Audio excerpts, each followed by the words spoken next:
బంగ్లాదేశ్లో మరోసారి హింస చెలరేగింది. ప్రభుత్వ ఉద్యోగాల్లో కోటాకు సంబంధించి ఆందోళనకారులకు అధికార పార్టీ మద్దతుదారులకు మధ్య జరిగిన ఘర్షణలు హింసాత్మకంగా మారి ఈ ఘటనలో 14 మంది పోలీసులు సహా సుమారు 100 మంది మరణించారు. పశ్చిమ బెంగాల్లోని సిలిగుడి సఫారీ పార్కులో అక్బర్, సీత పేర్లు కలిగిన మగ ఆడసింహాలను ఒకే ఎన్క్లోజర్లో ఉంచడం తీవ్ర వివాదానికి దారితీసింది. తాజాగా వాటి పేర్లు సూరజ్, తాన్యాగా మారుస్తున్నట్టు రాష్ట్ర ప్రభుత్వం ఉత్తర్వులు జారీ చేసింది. BSF director general Nitin Agarwal, ప్రత్యేక డీజీ పశ్చిమ వైబీ కురానియాలపై కేంద్రం వేటు వేసింది. ఇటీవల జమ్మూ ప్రాంతంలో భారత్-పాకిస్తాన్ సరిహద్దు వెంబడి జరిగిన ఉగ్రవాద చర్యలు నేపథ్యంలోనే కేంద్రం ఈ చర్యలు తీసుకున్నట్లు తెలుస్తోంది.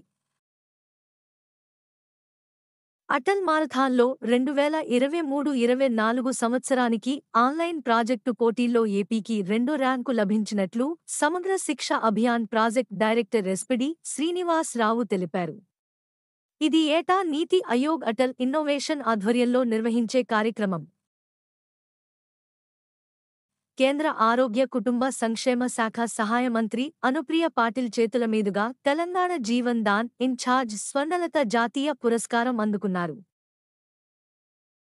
మార్నింగ్ కన్సల్ట్ అనే సంస్థ ప్రపంచవ్యాప్తంగా నిర్వహించిన సర్వేలో 69% ఓట్లతో భారత ప్రధాని మోదీ మరోసారి అగ్రస్థానంలో నిలిచారు. అంతర్జాతీయ అంతరిక్ష కేంద్రానికి ఐఎస్ఎస్ చేపట్టబోయే యాత్ర కోసం ప్రధాన వ్యోమగామిగా గ్రూప్ కెప్టెన్ శుభాంశు శుక్లాను ఎంపిక చేసినట్లు భారత అంతరిక్ష పరిశోధన సంస్థ ఇస్రో ప్రకటించింది. ఢిల్లీలో 32వ అంతర్జాతీయ వ్యవసాయ ఆర్థికవేత్తల సదస్సు జరిగింది. భారత్ ఇప్పటికే ఆహారం మిగులు దేశంగా ఎదిగిందని ప్రధాని మోదీ తెలిపారు. దిగ్గజ నృత్య కళాకారిణి యామిని కృష్ణమూర్తి ఢిల్లీలోని అపోలో ఆసుపత్రిలో ఆగస్టు 3న మరణించారు. భారతీయ సాంప్రదాయ నృత్యాలైన భరతనాట్యం, కూచిపూడిలకు తన జీవితాన్ని అంకితం చేసినందుకుగాను ఆమె సేవలకు గుర్తుగా పద్మశ్రీ, పద్మభూషణ్, పద్మవిభూషణ్ పురస్కారాలు లభించాయి. 10వ విడత ఆపరేషన్ ముస్కాన్లో భాగంగా జూలై నెలలో రాష్ట్రంలో 3076 మంది చిన్నారులకు విముక్తి కల్పించినట్లు తెలంగాణ మహిళా భద్రత విభాగం తెలిపింది. వీరిలో 2772 మంది బాలురు, 304 మంది బాలికలు ఉన్నారు. భారత్పై పొరుగుదేశం చైనా అవకాశం దొరికినప్పుడల్లా వ్యూహాత్మక ప్రాంతాల్లో కవ్వింపు చర్యలకు పాల్పడుతూ ఉంది. భారత్కు నష్టమని తెలిసినప్పటికీ బ్రహ్మపుత్ర నదిపై భారీ జలవిద్యుత్ కేంద్రం, సూపర్ డ్యాం నిర్మాణానికి సిద్ధమైంది. భారత స్టార్ రెజ్లర్ వినేష్ ఫోగాట్పై ఒలింపిక్ ఫైనల్లో అనర్హత వేటు. వినేష్ పోటీపడే 50 కిలోల ఫైనల్ విభాగంలో 100 గ్రాముల బరువు ఎక్కువగా ఉండటంతో ఐఓసీ అనర్హత వేటు వేసింది. నోబెల్ శాంతి పురస్కార గ్రహీత మహమ్మద్ యూనస్ బంగ్లాదేశ్ ప్రభుత్వానికి నేతృత్వం వహించనున్నారు. ఈయన 2006లో నోబెల్ శాంతి బహుమతి అందుకున్నారు. డెమోక్రటిక్ పార్టీ తరఫున అధ్యక్ష అభ్యర్థిగా అమెరికా ఉపాధ్యక్షురాలు కమలా హారిస్ 99% ఓట్లు అనుకూలంగా రావడంతో అభ్యర్థిగా ఖరారయ్యారు. Defence research and development organisation plastic నుంచి పర్యావరణాన్ని జరిగే నష్టాన్ని నివారించడానికి కీలక ముందడుగు వేసిందని DRDO శాస్త్రవేత్త డాక్టర్ కె వీరబ్రహ్మం, ఆయన బృందం కలిసి ఆవిష్కరించిన బయోడిగ్రేడబుల్ ప్యాకేజింగ్ సాంకేతిక పరిజ్ఞానాన్ని 40 పైగా పరిశ్రమలకు ఉచితంగా బదిలీ చేశారు.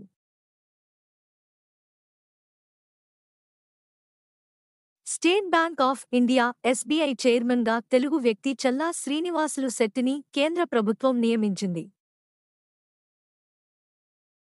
భారత రాష్ట్రపతి ద్రౌపది ముర్ముకు పీజీ అత్యున్నత పౌర పురస్కారమైన కాంపానియన్ ఆఫ్ ది ఆర్డర్ ఆఫ్ ఫీజీని ఆ దేశ అధ్యక్షుడు రతు విలియం మైవెలిలీ కటోనీవేర్ ఈ పురస్కారాన్ని ప్రదానం చేశారు.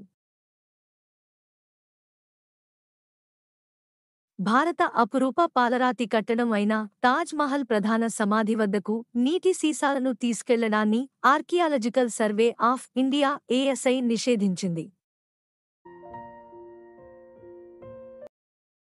ప్రోస్టేట్ క్యాన్సర్ను ముందే పసిగట్టడానికి కృత్రిమ మేధ ఏఐ చక్కగా తోడ్పడుతుందని అమెరికాలోని మేయో క్లినిక్ నావోకి తకహాషి పరిశోధకుడు జరిపిన అధ్యయనంలో తేలింది.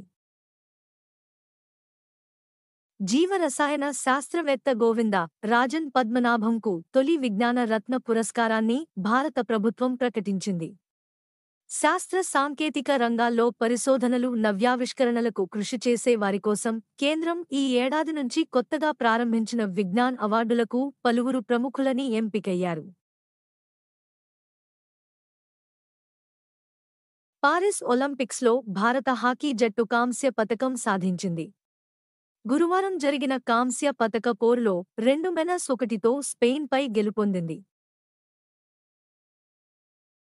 జాతీయ చేనేత దినోత్సవం సందర్భంగా యాదాద్రి జిల్లా చోటుప్పల్ మండలం కొయ్యలగూడేనికి చెందిన కళాకారుడు కర్నాటి ముఖేష్ భారత ఉపరాష్ట్రపతి జగదీప్ ధన్కడ్ చేతుల మీదుగా జాతీయ చేనేత పురస్కారం 2023ను అందుకున్నారు.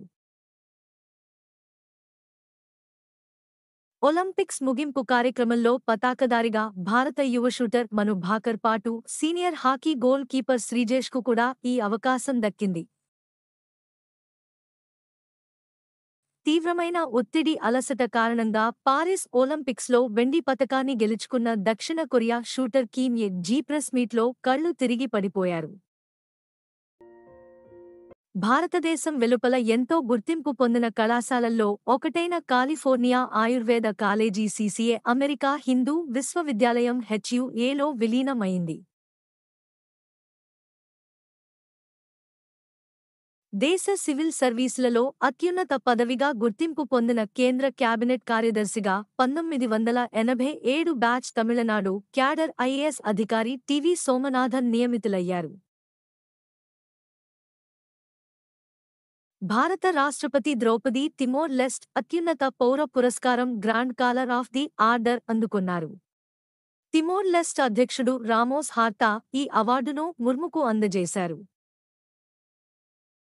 ప్రముఖ సంగీత స్వరకర్త 3 గ్రామీ అవార్డుల విజేత రికీకేజ్ ఒడిశాకు చెందిన Kalinga institute of social sciences KISS తో కలిసి లార్జెస్ట్ సింగింగ్ లెసన్ పేరిట భారత జాతీయ గీతం జనగణమన గానంతో గిన్నీస్ రికార్డు సాధించారు.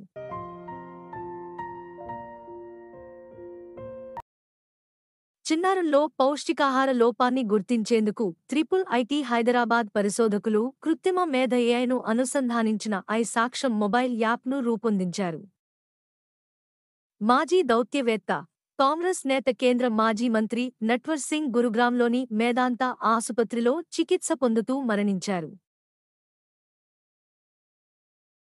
పారిస్ వేదికగా 33వ ఒలింపిక్స్ క్రీడలు 17 రోజుల పాటు క్రీడాభిమానులను కనువిందు చేసి ముగిశాయి. ఈ నెల 10న reserve bank of India RBI central board 609వ సమావేశంలో పాల్గొన్న కేంద్ర ఆర్థిక మంత్రి నిర్మల సీతారామన్ నీటిలో తేలియాడే అతిపెద్ద సౌర విద్యుత్పత్తి ప్రాజెక్టులో ఉత్పత్తి కార్యకలాపాలను మధ్యప్రదేశ్లోని ఓంకారేశ్వర్లో ఆగస్టు 8న ప్రారంభించినట్లు ఆ రాష్ట్ర పునరుత్పాదక ఇంధన శాఖ మంత్రి రాకేష్ శుక్లా వెల్లడించారు. హర్ ఘర్ తిరంగా కార్యక్రమం కోసం తెలంగాణలోని సిరిసిల్ల నుంచి దేశంలో పలు రాష్ట్రాలకు జాతీయ జెండాలను సరఫరా చేస్తున్నట్లు కేంద్ర మంత్రి కిషన్ రెడ్డికి తెలంగాణ తపాలా circle chief post master general PVSN Reddy తెలిపారు.